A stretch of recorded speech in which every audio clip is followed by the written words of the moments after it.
Okay, this one might be a little bit more uncomfortable. But this is a reading about a masculine energy that feels haunted by the good that he did not do. I'm saying he doesn't have to be a man. This is just a masculine energy. So someone feels haunted by the good that they did not do in a situation that either involves you or their loyalties to you or their character and how they present themselves to the world.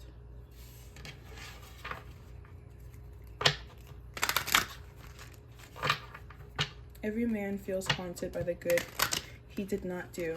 And I'm saying every man, once again, you don't have to be a man, but this is like this energy of understanding that there is no way to fully avoid inconveniencing others in the pursuit of your own selfhood. And I've been watching The Walking Dead a lot, and that's like one of the major themes, especially in the later seasons when they start to like build community, and their community is now at odds with another community that has like this opposing interest that they're also entitled to, because everyone here is operating out of a need to like create and maintain survival. So that's like this feeling here where it's like, if it's not you, it's me. And that's like a Lucky lyric. It's you or me, it worries me daily. Like someone knows that like someone knows that what they have to do or who they have to be puts them in contrast to you. Like, this is red and blue. So it's like literally almost like gang affiliation. Like you could be in some kind of relationship with someone who's on the opposite side, like on the opposite team. But if there was a spectrum and like this is the dividing point, then it's like you guys are kind of like both like right on, like you're very similar to each other and like the equal distance away from this neutrality.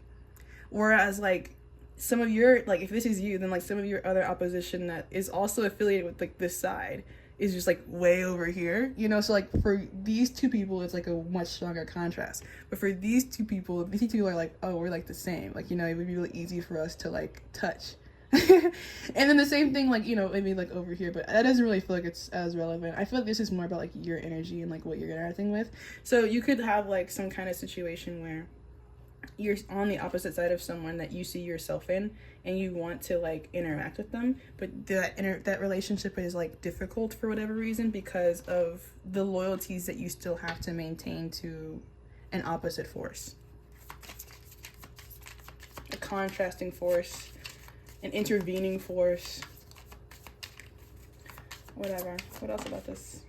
Protection, ring around the moon. So I'm hearing rejection is protection. So if you're not like, if this is a relationship and you're not allowed to be around this person, I think it's because of the like loyalty thing.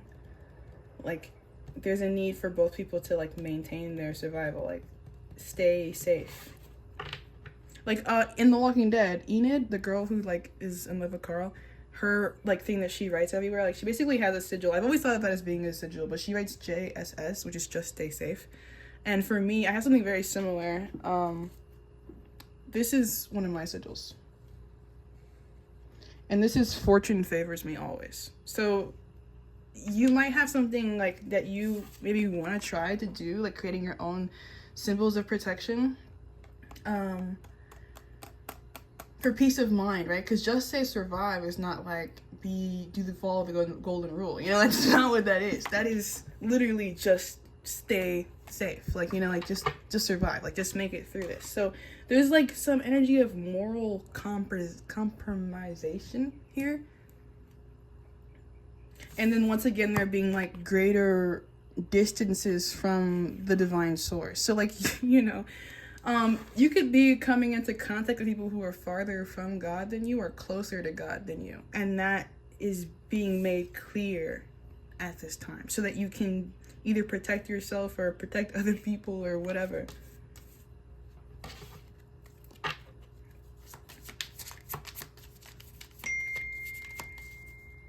My little sister, Mia, just texted and said, celebrate there.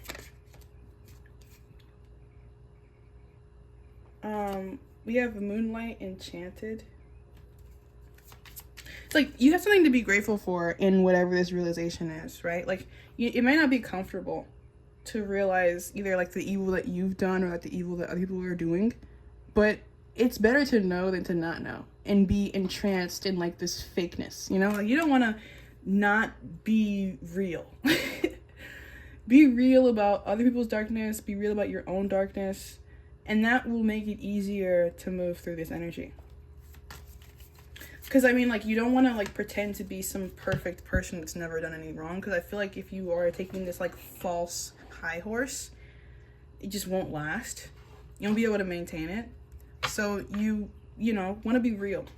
People at this time are going to appreciate you for being real, even when they don't like what that realness looks like. Like, if they don't like, they don't particularly enjoy what makes you real or what makes you who you are for light and dark, they're still going to appreciate the fact that they have a clear standard for what to expect from you. Like, the people around you want to know the truth of you, even if you are with this Quicksilver energy, more mischievous or mercurial, and you have the ability to change. People still want to see what that spectrum is. And you're going to be put into situations in your life where you're, like, able to demonstrate not only your own good qualities, but also your bad qualities. Like, your shadow and your light are both being highlighted as being, like, equally important in maintaining the protection that you want to have.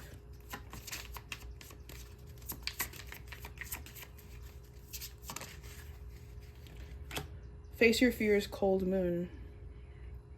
I got this energy of a Cold War before, and that came out in the channel message right before this, which was realization of loss and forced submission. So maybe you want to check that out. But we have seek healing in the reverse, healing moon.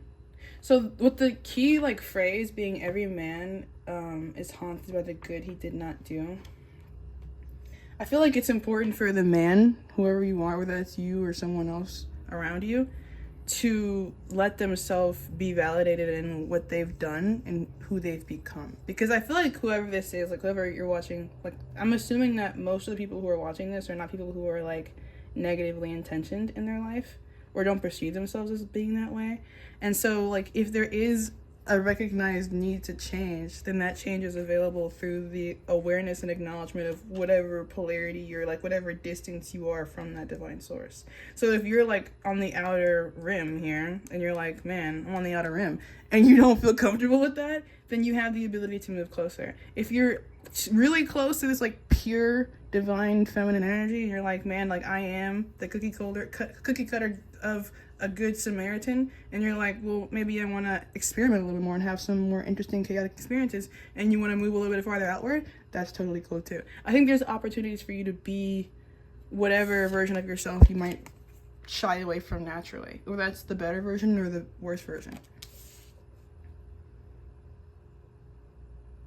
And other people are also feeling this energy around you, so it's not like I'm speaking to just you. I feel like I'm speaking to a mirroring dynamic in your relationships.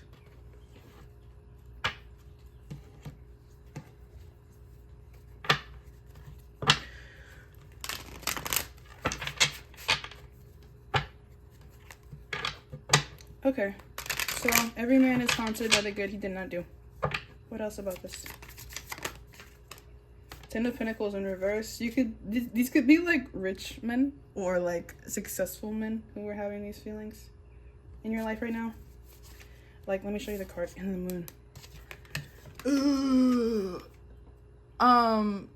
This is, like, someone's kingdom, and then them celebrating the spoils, like the fruits of their labors, right? So you could be dealing with masculine energies, whether this is you or someone that you know around you, who has gained a lot of success in their material world, but maybe has done that at the expense of others. This is also kind of giving me, like, low-key, like, Viking energy, because it's like these people might have even come from, like, the outside and, like, taken this stuff. And then, like, my sister messaged me, and she said celebrate there. So I feel like some people are having a difficult time right now celebrating their own accomplishments when they realize that that accomplishment has come at the cost of other people.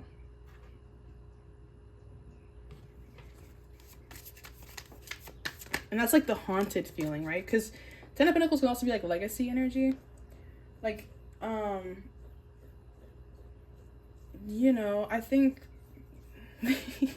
if people, like, and take this as it resonates, because it's not going to resonate for everybody, but if people have had to, like, you know, in Berserk, hopefully you do, because I love this fucking manga, but, you know, in Berserk, when Griffith, like, has that, like, his like, dream monologue, where he talks about how, like, many kids had, like, died so that he could, like, have his dream, and then he, like, has this vision of, like, walking over, like, all these people's bodies to get to the kingdom that he wants to build.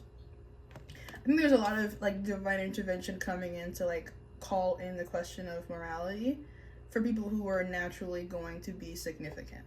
Like, it's important to, like, have the thoughts of, am I morally correct? You know, like, I know it can be difficult sometimes when that puts us in contrast to, like, our perceived greater success and fulfillment. But it is kind of important to maintain a sense of, like, spiritual stability here if you are going to actually make it to the end goal. And at least be able to hold on to that and not lose it immediately. Because, like, let's say, for example, you're even